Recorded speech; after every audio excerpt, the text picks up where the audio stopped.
Hola con todos. Bueno, aquí les estoy dejando un capítulo nuevo. Esto es a manera de disculpa por haberme perdido tanto tiempo. Como les dije, he ido avanzando la historia. Actualmente estoy en el capítulo 10. Ya he avanzado un poco más. Si les gusta, dejen comentarios y continuaré subiendo la siguiente semana el capítulo que sigue. Gracias.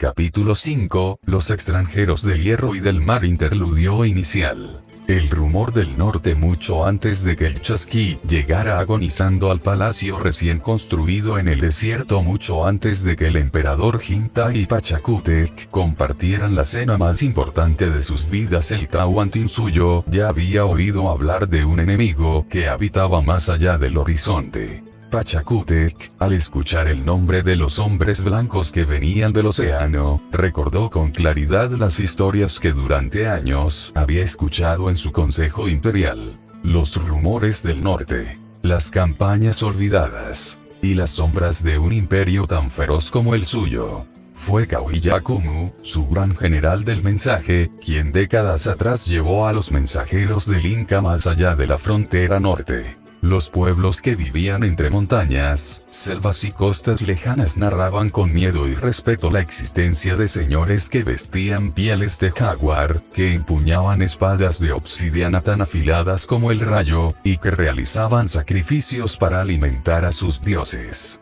Cuando las misiones incas regresaron al Cusco, trajeron objetos que no pertenecían a ningún pueblo andino. Plumas de colores imposibles, jade trabajado con precisión, cuchillos de obsidiana y mantos teñidos con pigmentos desconocidos. Y lo más inquietante, dicen que viven en una isla en medio del lago. Dicen que su ciudad está hecha de templos escalonados. Dicen que su rey es elegido por los dioses. Pachacútec escuchó todo aquello en silencio. Y aunque jamás había visto a un mexica con sus propios ojos, comprendió una verdad que no compartió con muchos. En ese continente no había un solo imperio. No podía subestimar al norte.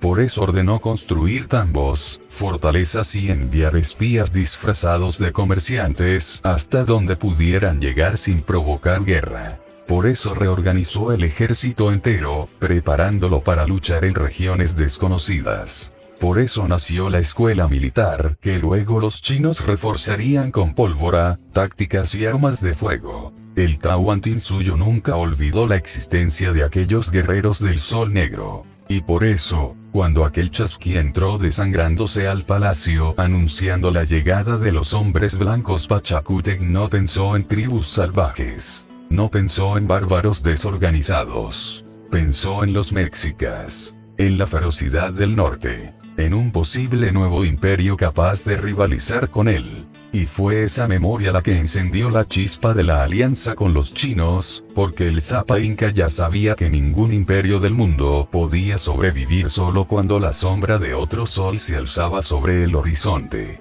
A fin del interludio.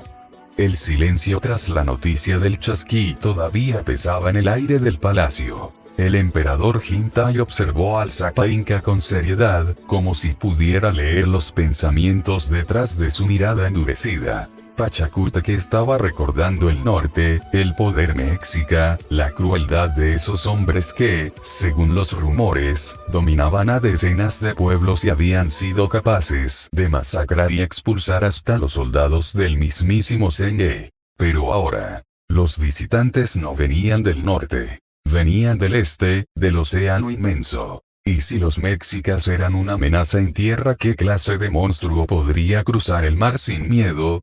La primera señal del desastre. 3 días antes de que el Chasqui llegara herido a Chincha, los pescadores del litoral norte habían visto algo imposible. Grandes casas flotantes, inmensas, con maderas negras quemadas por el sol, con telas gigantes que se inflaban como pulmones. Algunos dijeron que parecían montañas que se movían con la marea. Otros dijeron que eran bestias dormidas, que respiraban con el viento. Los ancianos, temerosos, aseguraron que esos barcos eran iguales a los que habían visto en los dibujos antiguos traídos por los mensajeros del norte, los dibujos que hablaban del encuentro entre chinos y mexicas años atrás. Pero ninguno había visto hombres de piel tan clara. Los pescadores que se acercaron demasiado regresaron contando que estos extranjeros llevaban hierro encima como si fueran hombres encerrados en sus propias tumbas.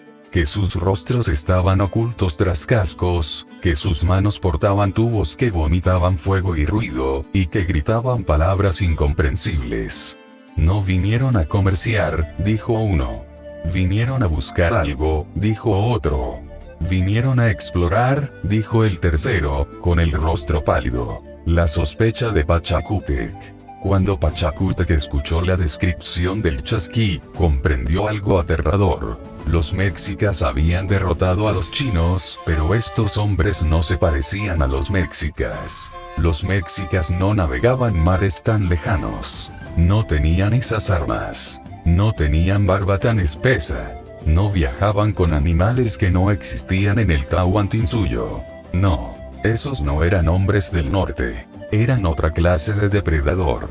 Y si habían llegado hasta esas costas, era porque conocían el camino desde hacía años.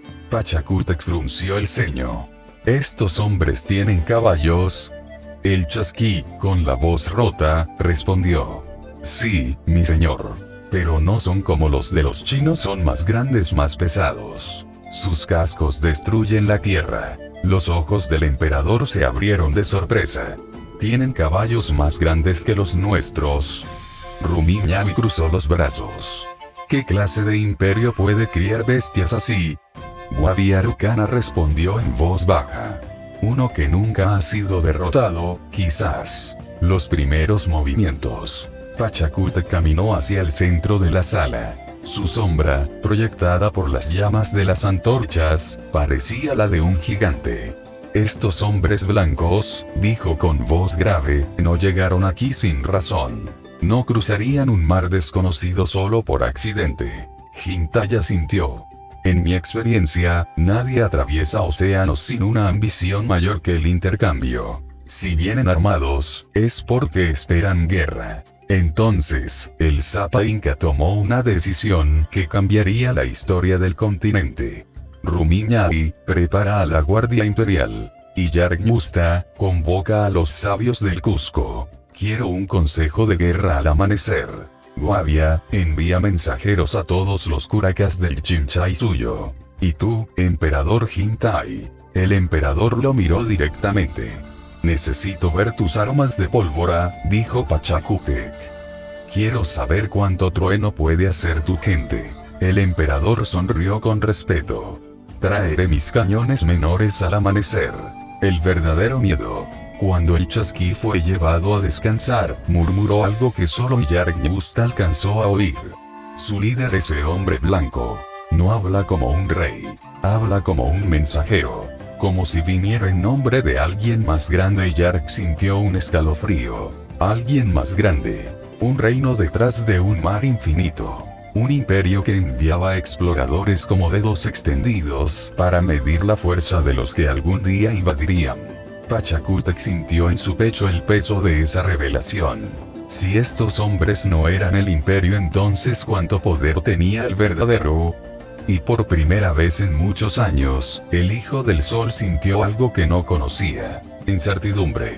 La llegada de los extranjeros del hierro. El amanecer de aquel día tenía algo extraño. Los pescadores de la costa norte, en lo que hoy llamaríamos Tumbes, aseguraban que el mar olía distinto, como si un animal gigantesco estuviera respirando bajo la superficie. Los más ancianos de la Iru decían que aquello era una mala señal. Y tenían razón. A media mañana, uno de los jóvenes pescadores comenzó a gritar desde la playa, señalando hacia el horizonte.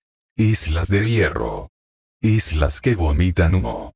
Nadie le creyó al principio. Pero cuando todos se acercaron a la costa, vieron las formas oscuras avanzando lentamente. No eran islas. Tampoco parecían embarcaciones indígenas. Eran monstruos. 4 en total. con cuerpos de madera ennegrecida, alas blancas que atrapaban el viento, y figuras metálicas brillando en los balcones superiores. Los niños corrieron a esconderse. Los ancianos ofrecieron hojas de coca a la Pachamama. Los pescadores huyeron rumbo al tambo más cercano, enviando chasquís con un solo mensaje. Ha llegado gente que no es gente. Son como pájaros de metal. Son como los mexicas pero distintos. Muy distintos. Cuando el informe llegó al fortín chino Inca, levantado tras la alianza de Jinta y Pachacútec, el comandante de guardia, un veterano de las campañas contra los chachapoyas, palideció. Recordó las advertencias del Inca. Todo lo que venga del océano debe tratarse con cautela. Los dioses hablan desde el agua, y recordaba aún más claramente las historias de los chinos. En el oeste, hay hombres que visten de hierro de pies a cabeza. Se llaman españoles. Son temerarios, desesperados y peligrosos. No habían pasado 24 horas desde el encuentro del sol y el dragón, y ya un tercer sol se levantaba en el horizonte. El primer choque. Los españoles, liderados por Cristóbal Colón en este universo alterno, avanzaron hacia la costa sin temor. Estaban exhaustos, con los barcos llenos de grietas, y los marineros al borde de la locura por tantos días sin agua fresca. Cuando vieron la playa, Colón exclamó: «Por fin tierra firme. Y hombres. ¿Y qué es eso?». Lo que vio en la costa lo dejó sin palabras. Un grupo de guerreros incas avanzaba en formación perfectamente ordenada, con escudos redondos, lanzas, y armaduras de cuero endurecido. A su lado, marchaban arqueros chinos, con armaduras laminares, cascos cónicos, y arcos recurvos capaces de perforar el metal europeo a corta distancia. Y detrás de ambos destacamentos, un estandarte dorado con un símbolo que los españoles no entendían. El sol inca enmarcado por un dragón imperial. Colón tragó saliva. ¿Qué demonios es esto? Los españoles prepararon sus arcabuces. Los caballos golpearon la cubierta, inquietos. La tensión podía cortarse con un cuchillo. El comandante inca levantó la mano y dio la orden. Capa. Deténganse. Los guerreros formaron un muro de escudos. Los chinos tensaron los arcos. Los españoles, nerviosos, hicieron lo que siempre hacían en situaciones desconocidas. Apuntar primero y preguntar después. Se escuchó el estruendo seco de un arcabuz disparado antes de tiempo. No se sabe si por miedo, por torpeza, o por desesperación. La bala pasó zumbando, y rozó la mejilla de uno de los arqueros chinos. Un silencio mortal siguió al disparo. El comandante inca cerró los ojos un instante. Sabía lo que significaba. Wang Yi. Muerte. Los tambores sonaron. Los arqueros chinos liberaron una nube de flechas que oscureció el cielo. Los españoles, horrorizados, intentaron retroceder hacia los barcos. Los incas avanzaron como un solo organismo, sus pasos retumbando al unísono. Esa mañana, la playa se tiñó de rojo. Colón comprendió, demasiado tarde, que el mundo que había encontrado no era un continente indefenso. No era un paraíso para conquistar. No era un pueblo que temblara ante un puñado de caballos y armas primitivas. Era un imperio aliado con otro imperio. Y ambos estaban listos para la guerra. El rugido del sol. La reacción de Pachacútec, el mensajero que trajo la noticia, llegó jadeando, cubierto de arena y sudor, con el rostro pálido como si hubiera visto a los dioses en persona. Ingresó al palacio improvisado en el desierto sin esperar permiso, se lanzó al suelo y apenas pudo hablar. Gran señor Pachacútec, llegaron hombres de hierro de grandes casas flotantes. Los ojos del inca se entrecerraron. El silencio cayó sobre la sala. El mensajero continuó.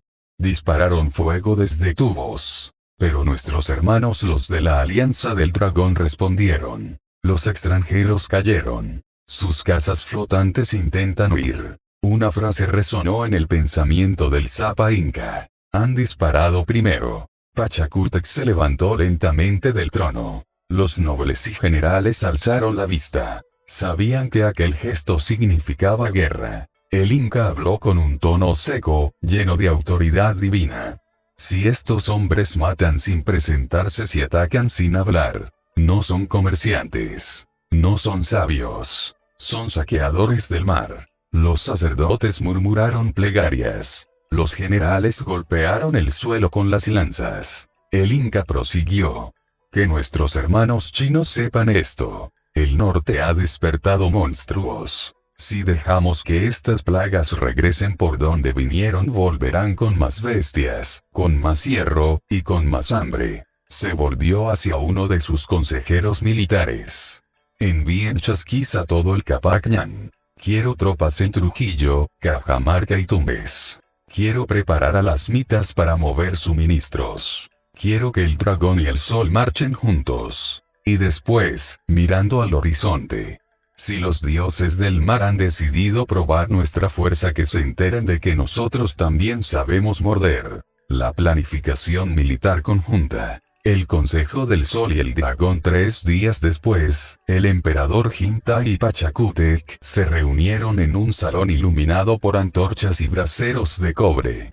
Fuera del palacio, los jaguares del señor de Chincha rondaban como guardianes silenciosos. Los generales chinos vestían armaduras laminares, rígidas y brillantes. Los capitanes incas llevaban plumas, escudos curtidos y hachas de bronce. Dos mundos completamente distintos bajo un mismo techo. Abrió el consejo el general chino Guo Zhen, experto en artillería. El arma con la que atacaron se llama arcabuz. Es lenta, ruidosa, pero mortal a corta distancia. Tiene un alcance pequeño, pero si logran organizar líneas de fuego, pueden causar estragos. El general inca Chucky Rimachi golpeó la mesa. Sus barcos son grandes pero torpes. Podemos quemarlos. Podemos hacerlos encallar. Nuestros buzos pueden romper los maderos por debajo. El emperador Jintai levantó una mano. No puedo permitir que estos extranjeros regresen a sus tierras. Si vuelven traerán más. Cientos. Miles. Pachacútec asintió. El norte es como el maíz. Si una semilla cae, germina. Si uno de estos hombres vuelve, volverá con un ejército. Hubo silencio. Entonces el Zapa Inca ordenó. Formaremos 3 líneas de defensa. 1. La barrera del mar. Los chinos construirían torres costeras, equipadas con flechas explosivas, pequeñas piezas de artillería, catapultas de fuego griego mejorado con resinas andinas, y embarcaciones ligeras para rodear y quemar barcos invasores. Los pescadores incas serían entrenados como marineros. 2. La muralla de la selva y la montaña. Los incas crearían rutas de piedra ocultas, emboscadas y cuerdas de guerra. Los chinos instruirían en tácticas de escuadrones mixtos. Arqueros chinos más lanzadores incaicos. 3. El ejército del sol y el dragón, una fuerza combinada, estacionada en Cajamarca, lista para avanzar a cualquier punto. 40,000 incas, infantería pesada, macanas, lanzas largas. 6,000 chinos, arqueros, pólvora, armaduras laminares. 3,000 soldados mixtos, entrenados por ambos. Un cuerpo de élite. Los hijos del sol y del dragón, guerreros seleccionados de ambos imperios. Y finalmente, la orden más importante. Pachacútec se inclinó levemente hacia Jintai. Hermano del dragón. Los europeos deben desaparecer del mar. Sus barcos hundidos. Sus capitanes capturados. Sus lenguas aprendidas. Solo así sabremos si son una amenaza o un puente hacia algo más grande. Jintai sonrió con cierta frialdad. Que así sea. La próxima vez que un barco europeo toque estas costas encontrará un infierno. La alianza quedaba sellada. Por primera vez en la historia, 2 imperios que jamás debieron conocerse, se preparaban para defender juntos un continente entero.